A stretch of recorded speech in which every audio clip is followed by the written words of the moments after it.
6 अगस्त 8:15 को अमेरिका ने हिरोशिमा पर बम गिराया। इस एटम बम के गिराने के साथ वर्ल्ड वॉर 2 का खात्मा हुआ और एलाइड फोर्सेस को फतह नसीब हुई, जबकि सेंट्रल फोर्सेस शिकस्त खा गई।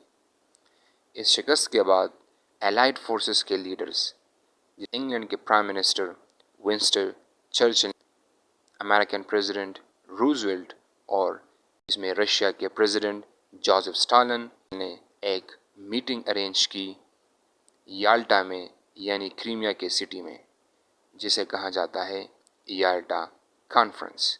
इस कॉन्फ्रेंस में ये मंसूबाबंदी की गई कि एक ऐसी ऑर्गेनाइजेशन बनाने की ज़रूरत है जो तीसरी जंग अज़ीम को रोक सके और दुनिया के डिफरेंट कन्फ्लिक्ट्स को बायलैटरल और मल्टीलेटरल डायलॉग्स के थ्रू डेमोक्रेटिक वे में रिजॉल्व कर सके। इसके बाद 24 अक्टूबर 1945 को एलाइड फोर्सेस के लीडर्स और बाकी डेवलपिंग कंट्रीज़ के लीडर्स मिल बैठे और उन्होंने अमेरिकन सिटी फ्रांसिस्को में एक कॉन्फ्रेंस अरेंज की, जिसे कॉन्फ्रेंस इन सैन फ्रांसिस्को कहा जाता है। इसमें यूनाइटेड नेशन की बुनियाद रखी गई और एक ग्लोबल ऑर्गेनाइजेशन वजूद में आई, जिसको उस टाइम मोर देन 100 कंट्रीज़ ने साइन किया और आज इसके मेंबर्स है 193, जो यूनाइटेड नेशन के चार्टर को एम्ब्रेस करते हैं।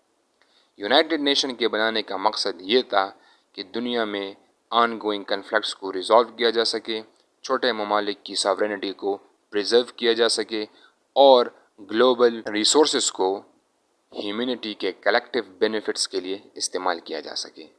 लेकिन what has happened is completely the other way around. लेकिन हम ये देखते हैं कि यूनाइटेड नेशन ने 1945 से लेकर 30 मई 2025 तक 2781 रेजोल्यूशन पास की है, but none of them has been reflected into tangible outcomes.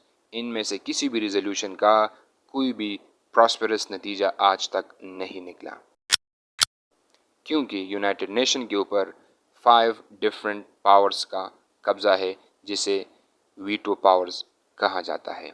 अगर हम पिछले 25 ईयर्स की एनालिसिस करें तो हमें पता चलता है कि पिछले 20 to 25 ईयर्स में मल्टीपल टाइम्स यूनाइटेड नेशन के आर्टिकल्स को वायलेट किया गया। फर्स्ट, 7 अक्टूबर 2001 को अमेरिका ने अफ़गानिस्तान के ऊपर हमला किया और अफ़गानिस्तान की सॉवरेनिटी को वायलेट किया गया। ये जंग 20 साल तक जारी रही और millions of people were starved to death by the American forces. उसके बाद सेकंड, 19 मार्च 2003 को अमेरिका ने इराक़ के ऊपर हमला किया। सद्दाम हुसैन को शहीद कर दिया गया और इराक़ की सॉवरेनिटी को वायलेट किया गया। 2014 में रशिया ने क्रीमिया को एनेक्स किया और उसके बाद वहाँ रेफरेंडम करा के 97% वोट अपने हक में हासिल किए। फरवरी 2022 को यूक्रेन के ऊपर रशिया ने हमला किया और यूनाइटेड नेशन का चार्टर दोबारा वायलेट हुआ। ना सिर्फ चार्टर बल्कि काफ़ी सारे और एग्रीमेंट्स भी ब्रीच किए गए।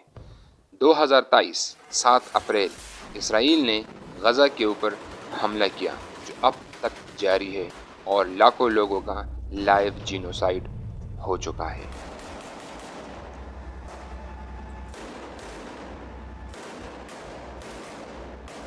मई 2025 को इंडिया ने पाकिस्तान के ऊपर हमला किया और पाकिस्तान की सॉवरेनिटी वायलेट की। पाकिस्तान ने रिटेलिएट की और बैलिस्टिक मिसाइल तक इसमें चले गए। कहा जाता है कि ये दुनिया की सबसे बड़ी डॉग फाइट हुई मई 2025 को बिटवीन पाकिस्तान एंड इंडिया, लेकिन इसमें भी यूनाइटेड नेशन का चार्टर वायलेट हुआ और यूएन कुछ भी न कर सका। 12 जून को इजराइल ने एग्रेसर बनकर ईरान के ऊपर हमला किया और फिर ईरान ने रिटेलिएट किया। 21 जून 2025 को अमेरिका ने B-2 बम्बर्स के साथ ईरान के न्यूक्लियर एसेट्स को हिट किया और दोबारा ईरान کہ ساورنٹی کو بریچ کیا گیا۔ ان تمام واقعات میں یونائٹڈ نیشن کے چارٹر کی آرٹیکل 2 کی خلاف ورزی ہوتی رہی، اور وہ ایگریمنٹس جس میں sovereign equality, naan interference and territorial integrity جیسے پوائنٹس درج ہے، ان کی بھی کلم کلا خلاف ورزی ہوتی گئی۔ یہ ظاہر کرتا ہے کہ یونائٹڈ نیشن اپنے مقصد میں کمپلیٹلی ناکام ہو چکا ہے اور ایک ڈیڈ آرگنائزیشن بن کے ابھرا ہے۔ کیا دنیا کو ایک نئی آرگنائزیشن بنانے کی ضرورت ہے، یا ویٹو پاورز کو ریڈیوس کرنے کی ضرورت ہے، یا کچھ نئے ڈیولپنگ کنٹریز کو ویٹو پاورز بنانے کی ضرورت ہے، یا دنیا کو یونائٹڈ نیشن کو ختم کر کے ریجنلزم پر فوکس کرنے کی ضرورت ہے، یعنی ریجنل آرگنائزیشنز کے تھرو اپنے پرابلمس کو ریزالو کرے instead of an international organization.